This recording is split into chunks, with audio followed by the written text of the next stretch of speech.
الحمدللہ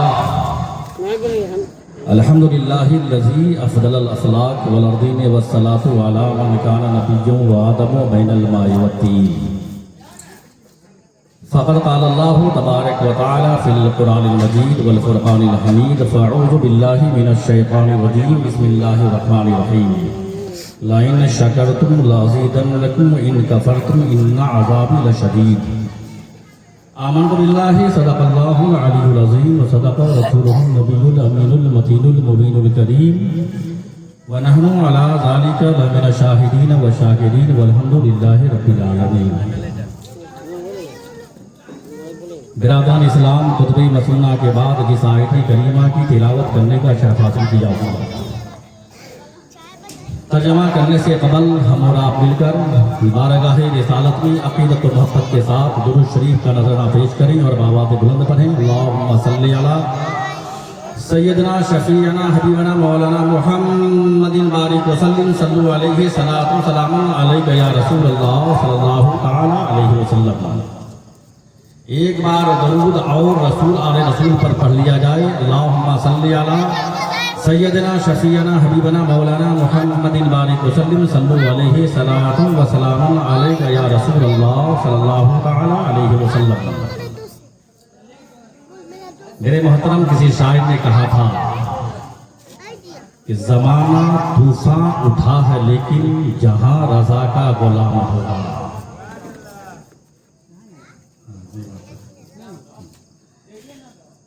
زمانہ طوفان اٹھا ہے لیکن جہاں رضا کا غلام ہوگا، وہاں صدائے درود ہوگی، سلام ہوگا، قیام ہوگا۔ وہاں صدائے درود ہوگی، سلام ہوگا، قیام ہوگا، اور کمال تقویٰ، کمال فتویٰ، کمال علم و کمال دانش، کمال تقویٰ، کمال فتویٰ، کمال علم و کمال دانش، اور ملے گی جس میں یہ ساری چیزیں، ہمارا بس وہ امام ہوگا۔ ملے گی جس میں یہ ساری چیزیں، ہمارا بس وہ امام ہوگا۔ اگر قیامت میں اس صدی کے تمام شاعر بلائے جائیں، اگر قیامت میں اس صدی کے تمام شاعر بلائے جائیں، مقابلہ پھر کلام کا ہو، رضائے امام الکلام ہوگا۔ میرے محترم دوستو بزرگو، اعلیٰ حضرت عظیم البرکت الشاہ امام احمد رضا خان فاضل بریلوی کی شاعری قرآن و حدیث کے مطابق ہوا کرتی ہے، اور اس صدی کے تمام شاعروں پر وہ حاوی ہے، وہ شعر ہے۔ اسی لیے شاعر نے کہا کہ مقابلہ پھر کلام کا ہو، رضائے امام الکلام ہوگا۔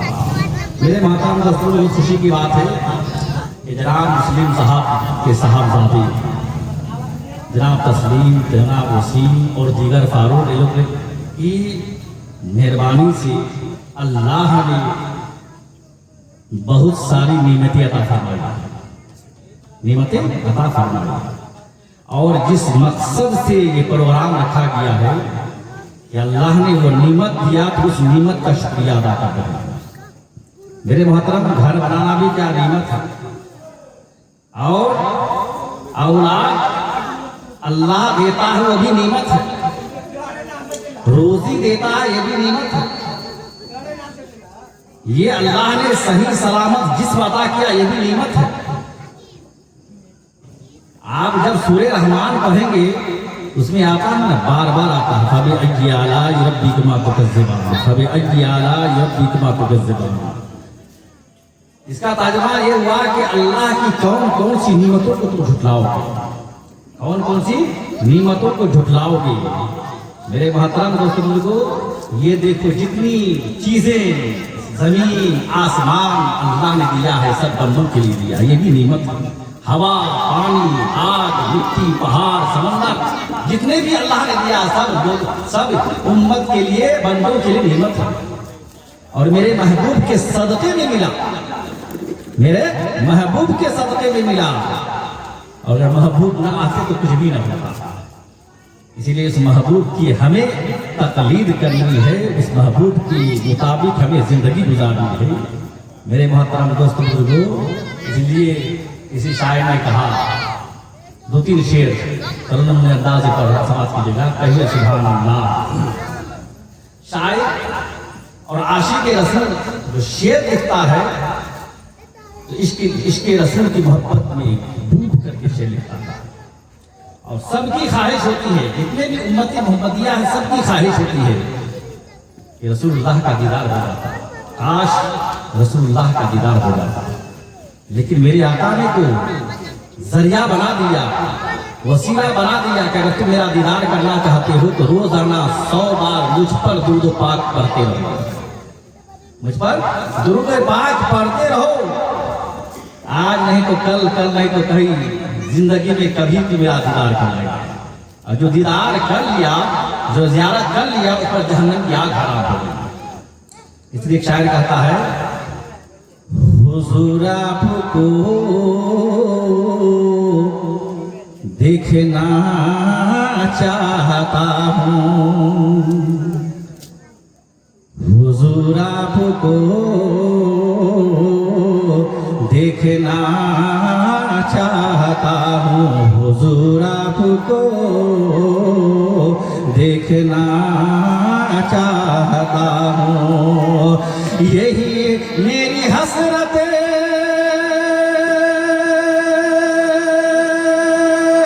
यही है तमन्ना, हुजूर आपको देखना चाहता हूँ, हुजूर आपको देखना चाहता हूँ। खिला दीजिए मेरी चाहत का गुंचा, हुजूर आपको देखना चाहता हूँ, हुजूर आपको देखना चाहता हूँ। अब यहाँ से मैं बंद पेश कर रहा हूँ, समाज के लिए कहिए सुभान अल्लाह। कहीं रोते रोते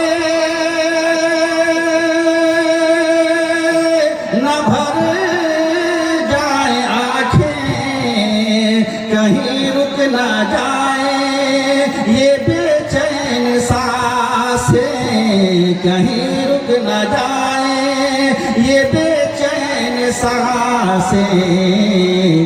उठा दीजिए अपने चेहरे से पर्दा, हुजूर आपको देखना चाहता हूँ, हुजूर आपको देखना चाहता हूँ, हुजूर आपको देखना चाहता हूँ।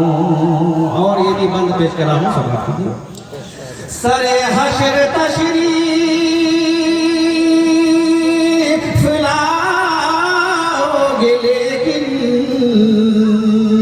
लहद में भी जलवा दिखाओगे, लेकिन सरे हशर तशरीफ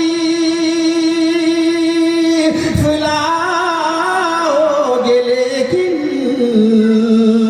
लहद में भी जलवा दिखाओगे, लेकिन लहद में भी जलवा दिखाओगे, लेकिन निकलने से पहले मैं अपना जनाजा, निकलने से पहले मैं अपना जनाजा, हुजूर आपको देखना चाहता हूँ, हुजूर आपको देखना चाहता हूँ। और आला हज़रत की क्या तमन्ना थी, आशिक रसूल, जबरदस्त आशिक रसूल। यही आला हज़रत के दिल का था नारा, यही हम गुलामों का भी है तमन्ना, यही हम गुलामों का भी है तमन्ना। उठा دیجیے پردہ دکھا دیجیے چہرہ حضور آپ کو دیکھنا چاہتا ہوں حضور آپ کو دیکھنا چاہتا ہوں. یہ تو انسان ہے, یہ تو امت محمدیہ ہے کہ محمد صلی اللہ علیہ وسلم کو دیکھنا چاہتا ہے, ان کی زیارت کرنا چاہتا ہے. ایک جانور بھی رسول کی بارگاہ میں آ کر کے صلاۃ و سلام پڑھتا زیارت کرنا چاہتا ہے. اور ایک سانپ بھی, اللہ اکبر, جو میرے آقا ہجرت کر کے مدینہ جا رہے تھے, ساتھ میں ابوبکر صدیق ہیں, ساتھ میں ابوبکر صدیق ہیں. غار ثور ایک پہاڑ ہے, غار ثور, اسی غار میں جا کر کے آرام فرما رہے ہیں. اس سے پہلے صدیق اکبر نے کہا حضور آپ باہر بیٹھے, میں غار کے اندر جاتا ہوں, پورا صاف کر دیتا ہوں, تب آپ تشریف لے آئیں گے. میرے محترم صدیق اکبر یار غار اندر جاتے ہیں, جنگل کو صاف کرتے ہیں, اور جتنے بھی سوراخ ہے تمام سوراخ کو اپنے پگڑی سے عمامہ کو پھاڑ کر بند کر دیتے ہیں, کپڑا ختم ہو گیا, ایک سوراخ رہ گیا. تو صدیق اکبر نے حضور کو بلایا, کہا ایسے حضور چلیے آرام فرمائیے. اور صدیق اکبر نے اپنی انگوٹھے کو اس سوراخ میں رکھ دیا, اور حضور ابو صدیق کی ٹانگ پر آرام فرما رہے ہیں. تو میں وہی شعر کا شرح, کہیے سبحان اللہ. سبحان اللہ. کہا سانپ نے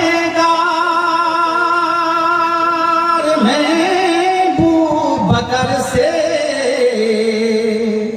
انگوٹھا ہٹاؤ میں آؤں کدھر سے, انگوٹھا ہٹاؤ میں آؤں کدھر سے, تڑپ ہے زیارت کی اے میرے آقا, حضور آپ کو دیکھنا چاہتا ہوں,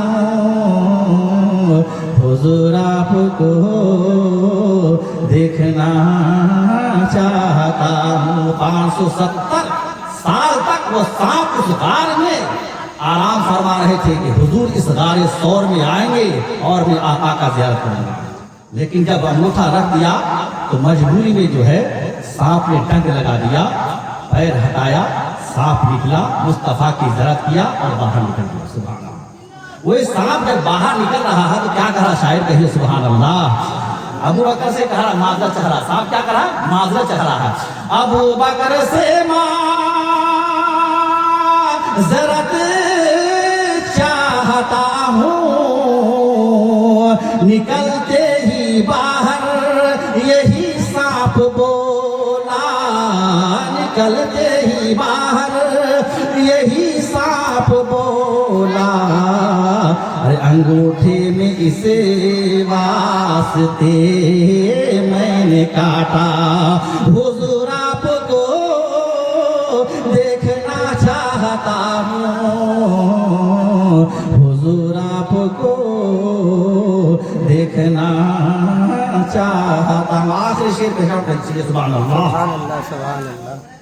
اب ایک صحابی رسول مدینے میں آتے ہیں, نابینا ہے, کیا ہے نابینا, کیا اس کی خواہش ہے؟ شاعر کہتا ہے مدینے میں تشریف لائے صحابی, ارے مدینے میں تشریف لائے صحابی, کہا بس یہی ایک تمنا ہے میری, کہا بس یہی ایک تمنا ہے میری, میں نابینا ہوں مجھ کو کر دیجئے بینا, حضور آپ کو دیکھنا چاہتا ہوں, حضور آپ کو دیکھنا چاہتا ہوں. میرے محترم دوستو, اسی لیے سب کی خواہش تمنا ہوتی ہے और नाबीना साहब रसूल हैं, अर्ज करते हैं या रसूल अल्लाह मैं नाबीना हूँ, उसको बीना कर दिए ताकि मैं आपके चेहरे अनवर की ज़ियारत करूँ, मैं आपके चेहरे अनवर की ज़ियारत करूँ। इसलिए मेरे आका ने तरीका बता दिया, गुलामों को रास्ता बता दिया कि तुम भी अगर मेरी ज़ियारत करना चाहते हो तो रोज़ाना 100 मरतबा सोते वक्त दुरूद शरीफ का नजराना मेरी बारगाह में पेश कर दो। आज नहीं तो कल, कल नहीं तो परसों तो मेरा दीदार कर लेगा, मेरी दीदार कर लेगा, मेरा ज़ियारत कर लेगा। मेरे मोहतरम दोस्त बुजुर्गों, इसलिए हम लोग मुस्तफ़ा जाने रहमत सल्लल्लाहु अलैहि वसल्लम का जिक्र करते हैं और जिक्र मुस्तफ़ा की खुशी भी मनाते हैं। हम मिलाद रसूल भी करते हैं और मिलाद रसूल के लिए खुशी का एहतमाम भी करते हैं। और हमारे सामने खुशी के बहुत सारे मौके आते हैं और हर मौका पर हम खुशी का इजहार करते हैं। बच्चा की पैदाइश पर अकीका करना भी एक खुशी है, शादी के मौके पर वलीमा करना भी एक खुशी है, मकान बनाना भी एक खुशी है, औलाद की वलादत हो जाती है उसके मौके पर खुशी मनाना भी खुशी मनाना भी है। इसीलिए कि इसको निस्बत है रसूल की सुन्नत से, इसको निस्बत है रसूल की सुन्नत से। मेरे मोहतरम दोस्त बुजुर्गों, कोई एक आदमी को बुला करके खुशी का इजहार करते हैं, कोई पूरे खानदान को लेकर के खुशी का इजहार करते हैं, कोई पूरे गांव को मिला करके लेकर के खुशी का इजहार करते हैं, कोई पूरे जिला को लेकर के खुशी का इजहार करते हैं, कोई मुल्क के और पूरे सूबा के लिए मिलकर के खुशी का इजहार करते हैं। और मेरे दोस्त बुजुर्गों, तमाम मलाइका मिलकर के खुशी का इजहार करते हैं। लेकिन इसी आसमान के नीचे, इसी जमीन के ऊपर एक आम खुशी थी जो कि खालिक के, जो कि पूरी कायनात ने बनाया, खुशी का इजहार किया था और खुद खालिक के कायनात ने उस खुशी में शामिल हुआ था। वो कौन सी खुशी थी? वो थी मिलादुन नबी की खुशी, वो थी अंबिया किराम की पैदाइश की खुशी, वो थी मेरे आका की पैदाइश की खुशी। इसीलिए एक शायर कहता है, तेरा मिलाद हर फितने बातिल की वफात, तेरा मिलाद है हर फितने बातिल की वफात, आसरे ताजा की वलादत की। मेरे दोस्तों को मिलाद नबी के माना ही हुआ नबी की पैदाइश की खुशी, मैंने नबी की पैदाइश की खुशी। मेरे मोहतरम दोस्तों को, इसलिए मेरे नबी की खुशी का जमाना कैद के साथ आजाद है। जिस तरह मेरे नबी की खुशी का जमाना कैद से आजाद है, उसी तरह मिलाद नबी का जिक्र भी कोई महदूद नहीं है। इसलिए तो मेरे आका शाह फरमाते हैं, अव्वलु मा खलक़ल्लाहु नूरी व कुल्लुल खलाइक़ मिन नूरी व अना मिन नूरिल्लाह। रसूल फरमाते हैं कि अल्लाह ने सबसे पहले मेरे नूर को पैदा किया और फिर उसी नूर से अल्लाह ने सारी कायनात को पैदा किया और मैं अल्लाह का नूर हूँ, और मैं अल्लाह का नूर हूँ। अब इस नूर से जो इनकार करेगा यकीनन दोस्तों उसको गुमराह है। क्या है? गुमराह है, यानी बदअकीदा है। इसलिए जब मेरे आका ने शाह फरमा दिया, अव्वलु खलक़ल्लाहु मिन नूरी व अना, अव्वलु मा खलक़ल्लाहु नूरी व कुल्लुल खलाइक़ मिन नूरी व अना मिन नूरिल्लाह। अल्लाह ने सबसे पहले दुनिया को बनाने से पहले, जमीन व आसमान को बनाने से पहले, 18,000 मखलूक को बनाने से पहले अल्लाह ने सबसे पहले मेरे नूर को पैदा किया और उसी नूर से सारी कायनात को पैदा किया और मैं अल्लाह का नूर हूँ। मेरे दोस्तों, इसीलिए इस हसीन मिलादुन नबी के मौके पर आलम खुश था, खालिक आलम खुश था, लेकिन शैतान गमगीन था, शैतान गमगीन था। और आज जिक्र नबी के मौका पर रहमान वाले खुश हैं, नबी वाले खुश हैं, लेकिन शैतान वाले गमगीन हैं। इसीलिए रहमान वाले रहमान की सुन्नत अदा करते हैं और शैतान वाले शैतान की सुन्नत अदा करते हैं। सुल्ताने जहां महबूबे खुदा, तेरी जिक्र रिफत क्या कहना, हर शय पे लिखा है नाम तेरा, तेरी जिक्र की रिफत क्या करना। मेरे मोहतरम दोस्तों को, बहरहाल पुराने मुकद्दस में जगह जगह खुशी का इजहार, निमतों का चर्चा करने के लिए अल्लाह ने जगह जगह बयान फरमाया, जगह जगह बयान फरमाया। मेरे मोहतरम दोस्तों बुजुर्गों, मेरे आका सर्वे कायनात सल्लल्लाहु अलैहि वसल्लम का इखलाक, जहां इखलाक की बारी आई तो इखलाक पेश किया, अरे होता है। और जहां मोजज़ा दिखाने की बारी आई तो मोजज़ा दिखाया, जहां इल्मे गैब की बात आई तो इल्मे गैब दिखा करके इस्लाम को फैलाया, इस्लाम की तबलीग किया। मेरे मोहतरम दोस्तों को मैं उसी रिवायत को पेश कर रहा हूँ कि शुरू में जब मेरे आका सर्रे कायनात सल्लल्लाहु अलैहि वसल्लम दीन की तबलीग करते थे, एक्का दुक्का आदमी इस्लाम में दाखिल होते थे, एक्का दुक्का। और कौन लोग? गरीब लोग, गुलाम लोग, कमजोर लोग, अमीर लोग नहीं, मालदार लोग नहीं, गरीब लोग पहले इस्लाम में दाखिल हुआ। कमजोर लोग, गुलाम लोग, धीरे धीरे इस्लाम चलने लगा, बढ़ने लगा, तो मेरे मोहतरम अबू जहल घबरा गया। अल्लाह अकबर। अबू जहल का असल नाम क्या है? अबू हकम, हिकमतों का बाप। अल्लाह अकबर। अबू जहल घबरा गया कि अगर इसी तरह रहा तो मोहम्मद का दीन बहुत फरोग होता हुआ चला जाएगा, फिर हमारे दीन की खबर गिरी नहीं है, हमारे बाप दादा की दीन की खबर गिरी नहीं है। इसलिए उन्होंने एक लेटर लिखा, एक खत लिखा यमन। कहाँ खत लिखा? यमन। मेरे मोहतरम दोस्तों को किसके पास? हबीब यमनी के पास। कहा अल्लाह तबारक व तआला ने आपको बड़ी दौलत से नवाजा, हशमत से नवाजा है, हिम्मत से नवाजा है, और मक्के वालों पर बड़ा आपका एहसान है। और मोहम्मद जो है एक नया दीन लेकर आ गया, मोहम्मद एक नया दीन लेकर आ गया। अगर और उसकी दीन का फरोग बड़ी तेजी से चल रहा है, अगर ऐसा ही रहा तो फिर हमारे दीन की खबर नहीं है। इसलिए तुम लेटर खत पढ़ते ही मक्का पहुंच जाओ। मेरे मोहतरम दोस्तों बुजुर्गों, हबीब यमनी अबू जहल का करीबी था। खत पढ़ा, फौरन वहां से रवाना हुआ। 2-4 दिन के बाद तशरीफ आया, अबू जहल के पास आया। अबू जहल ने सारी बातें बता दिया, सारी बातें यहाँ का बता दिया। कहा कि ठीक है। अभी ने कहा कि ठीक है, मैंने तुम्हारी बात को सुन लिया, तुम्हारी बात को सुन लिया, जरा मोहम्मद अरबी की बात को सुन लो, क्या कहते हैं। अबू जहल तक घबरा गया, लेकिन बोल नहीं पाया, बोल नहीं सका। मेरे मोहतरम दोस्तों बुजुर्गों, अब हबीब यमनी ने रसूल की बारगाह में खबर पहुंचाई कि मैं यमन से आया हूं और मैं आपसे मुलाकात करना चाहता हूं, मैं आपसे मुलाकात करना चाहता हूं, फलां जगह हम बैठे हैं।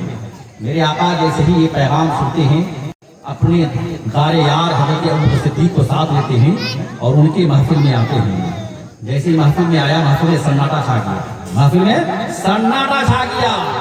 अब किसी में बोलने की ताकत नहीं, अब किसी में गुफ्तगू करने की ताकत नहीं, सब खामोश है, सन्नाटा छाया हुआ है महफिल में। मेरे मोहतरम दोस्तों बुजुर्गों, आखिरकार मेरे आका खुद खड़े होते हैं और अर्ज करते हैं, ऐ हबीब यमनी, बताओ तुम कि तुमने मुझे क्यों बुलाया है, तुमने मुझे क्यों बुलाया है। हबीब यमनी कांपते हुए खड़ा हुआ और अर्ज किया कि मैंने सुना है कि आप नबी होने का दावा करते हैं, अगर आप नबी हैं तो उसका दलील क्या है, उसके मुद्दई कौन है, क्या चीज है। मेरे दोस्तों बुजुर्गों, हबीब यमनी ने कहा जितने भी पैगंबर आए, जितने भी नबी आए, मोजज़ा लेकर आए, सबने मोजज़ा दिखलाया, लेकिन अगर आप नबी हैं तो आपके पास मोजज़ा क्या है, आप नबी होने का मुद्दई क्या बयान करते हैं। मेरे मोहतरम दोस्तों बुजुर्गों, मेरे आका सर्वे कायनात सल्लल्लाहु अलैहि वसल्लम ने इख्तियार दे दिया कि तुम जो चाहो मुझसे सवाल कर सकते हो। अल्लाह ने जो तुम चाहो मुझसे सवाल करो। हबीब यमनी ने कहा, अभी मेरे पास 2 बातें हैं, अभी मेरे पास 2 बातें हैं। एक तो यह कि आज चांद की 14 तारीख है और चांद पूरी शबाब में है, आप चांद को 2 टुकड़े करके दिखा दो, मैं समझ जाऊं कि आप नबी हैं। मेरे आका ने चांद की तरफ उंगली का इशारा किया, चांद 2 हिस्सों में बढ़ गया, 2 हिस्सों में तकसीम हो गया। फिर मेरे आका ने फरमाया, ऐ चांद आपस में दोनों मिल जाओ, दोनों आपस में मिल जाओ, दोनों टुकड़ा आपस में मिल गया। मेरे मोहतरम दोस्तों बुजुर्गों, इसीलिए तो नूरे वहदत का टुकड़ा हमारा नबी, नूरे वहदत का टुकड़ा हमारा नबी। मेरे मोहतरम दोस्तों बुजुर्गों, आखिरकार जब मोजज़ा देखा تو اب میرے آقا نے ارشاد فرمایا اے حبیب یمنی یہ بتاؤ کہ تمہاری دوسری بات کیا ہے، تمہارا دوسرا سوال کیا ہے؟ میرے دوستوں بزرگوں، حبیب یمنی نے کہا اب تم خود بتاؤ کہ وہ دوسری بات میرے دل میں کیا ہے، وہ دوسرا سوال میرے دل میں کیا ہے؟ میرے محترم، آپ کے دل میں کیا میں نہیں جانتا، اور جو اللہ نے نبی کو علم دے کر کے بھیجا ہے وہ نبی جان جاتے ہیں۔ ارے نبی تو دور کی بات ہے، نبی کے صدقے طفیل میں اللہ والے جان جاتے ہیں، اللہ والے جان جاتے ہیں۔ غوث ہوا، خواجہ غریب نواز ہوا، مخدوم سمنانی ہوا، مخدوم بہاری ہوا، اعلیٰ حضرت ہوا، اعلیٰ حضرت امام محمد اللہ مفتی اعظم، جتنے بھی اللہ والے ہیں، آپ دل میں کیا ہے، کیا لے کر آئے ہیں، کیا سوال کرنا چاہتے ہیں، اللہ والے بتا دیتے ہیں۔ وہ تو نبی ہے، نبی برحق ہے، ان کے صدقے تجھے میں اللہ والے بن گئے۔ میرے محترم دوست بزرگوں، حبیب یمنی نے کہا وہ دوسرا سوال کیا ہے، میرے دل میں وہ دوسری بات کیا ہے؟ میرے آقا نے برجستہ ارشاد فرمایا اے حبیب یمنی تمہارے دل میں جو دوسری بات ہے وہ بات یہ ہے کہ تمہاری ایک بے دست و پا لڑکی ہے جو اپاہج ہے، نہ چل سکتی ہے، نہ بول سکتی ہے، نہ دیکھ سکتی ہے، نہ کچھ کام کر سکتی ہے، وہ پورا اپاہج بنی ہوئی ہے اور تمہارے اوپر بوجھ بنا ہوا ہے، تمہارے اوپر بوجھ بنا ہوا ہے۔ اے حبیب یمنی جا، میں نے اسے شفا دے دیا، میں نے اسے شفا بخش دیا۔ اتنا سننا تھا کہ حبیب یمنی نے کہا اے ابو جہل سن لو، اے عتبہ سن لو، اے ابو لہب سن لو، اے مکے کے در و دیوار سن لو، میں صدق دل سے پڑھتا ہوں لا الہ الا اللہ محمد رسول اللہ، کلمہ پڑھ کر اسلام میں داخل ہو جاتے ہیں اور اسلام کا سچا مبلغ بن جاتے ہیں۔ اس کے بعد وہاں کچھ دیر رہ کر کے میرے دوستوں بزرگوں اب اپنے مکان، اپنے ملک کی طرف روانہ ہوتے ہیں، یمن کی طرف جا رہے ہیں۔ کچھ دن کے بعد، 2-4 دن کے بعد جب اپنا گھر پہنچا تو گھر کے دروازے پر دستک دیا، جب دستک دیا تو وہی بے دستوں پا لڑکی دروازہ کھولنے کے آتے، جو چل نہیں سکتی تھی، وہ دیکھ نہیں سکتی تھی، کام نہیں کر سکتی تھی، وہی بے دستوں پا لڑکی دروازہ کھولنے آتی ہے۔ دروازہ کھولتی ہے تو فوراً پڑھتے لا الہ الا اللہ محمد رسول اللہ صلی اللہ علیہ وسلم۔ باپ نے کہا بیٹی یہ کلمہ تجھے کہاں سے ملا ہے؟ بیٹی نے کہا ابا حضور ایک رات میں سو رہی تھی، دل بیدار تھا، دیکھا خواب میں دیکھ رہی ہوں ایک چہرہ والا، نور کا چہرہ والا، ایک سیاہ زلف والا، چاند سا چہرہ والا میرے پاس تشریف لائے ہیں اور عرض کرتے ہیں بیٹی تمہارے باپ کو مکہ میں بیٹھ کر کلمہ پڑھا کر اسلام میں داخل کرے، تو بھی کلمہ پڑھ لے۔ ابا حضور جیسے ہی میں نے یہ کلمہ پڑھا وہ روحانی اور جسمانی دونوں صحیح ہو گئی، روحانی اور جسمانی دونوں صحیح ہو گیا، تندرست ہو گیا۔ میرے محترم دوستوں بزرگوں، یہ سنتے ہی باپ گھبرا گیا، اس کا باپ تو کلمہ پڑھ کے اسلام میں داخل ہو گئے۔ تو میرے محترم میں یہ کہہ رہا تھا یقیناً جہاں معجزہ کی ضرورت پڑی تو میرے آقا نے معجزہ دکھا کر لوگوں کو اسلام میں داخل کرا دیا، جہاں علم غیب کی ضرورت پڑی علم غیب دکھا کر کے اسلام کو فروغ دیا۔ تو اسی لیے میرے دوست بزرگوں ہم کو تو علم غیب پر ایمان ہے، رسول کے معجزہ پر ایمان ہے، بس ہم کو کیا کرنا ہے؟ ہم کو بس یہی کرنا کہ رسول کی اتباع کرنا ہے، رسول کی پیروی کرنا ہے، رسول کے قول و فعل پر عمل کرنا ہے۔ اس لیے تو میرے آقا نے صحابہ کرام کے سامنے ارشاد فرمایا او صحابہ، میرے نبی نے فرمایا کہ 5 چیزوں سے پہلے غنیمت سمجھو، 5 چیزوں سے پہلے غنیمت سمجھو۔ اللہ کو کیا غنیمت ہے یار؟ میرے نبی فرماتے ہیں نمبر 1 اپنی جوانی کو اپنے بڑھاپے سے پہلے، اپنی جوانی کو اپنے بڑھاپے سے غنیمت سمجھو، اپنی صحت کو اپنی بیماری سے پہلے، اپنی ایمانداری کو اپنی تنگ دستی سے پہلے، اپنی فراغت کو اپنی مشغولیت سے پہلے، اور اپنی زندگی کو اپنی موت سے پہلے غنیمت سمجھو۔ یہ 5 چیزیں میرے آقا نے ارشاد فرمائی، اور جو یہ 5 چیزوں پر عمل کر لیا دوستو بزرگوں تقدیر سنور جائے گی، زندگی سنور جائے گی۔ میرے محترم نمبر 1 کیا کہا؟ अपनी जवानी को अपने बुढ़ापे से पहले, मतलब यह है कि जवानी में जो इबादत कर लोगे, जवानी में जो आप काम कर लोगे, अच्छे अंदाज में अच्छे तरीके से नमाज पढ़ लोगे, वो बुढ़ापे में आप अदा नहीं कर पाओगे। पैर कहीं चला जाए, सही से आपका रुकू नहीं हो पाएगा, सही से पैर का जो पैर का उंगली है जमीन में सट नहीं पाएगा। इसीलिए मेरे आका ने फरमाया कि जवानी की इबादत अल्लाह तबारक व तआला को बहुत पसंद करता है। इसी से शायर कहता है कि कर जवानी में इबादत काहेली अच्छी नहीं, कर जवानी में इबादत काहेली अच्छी नहीं, गर बुढ़ापे हो जाए तो बात बनती नहीं, बात बनती नहीं। दोस्त बुजुर्गों, इसलिए बुढ़ापा होने से दोस्त बुजुर्गों सही से आपका इबादत नहीं हो पा रही है और रुकू सुजूद सही से अदा नहीं हो पा रहा है। इसलिए जवानी के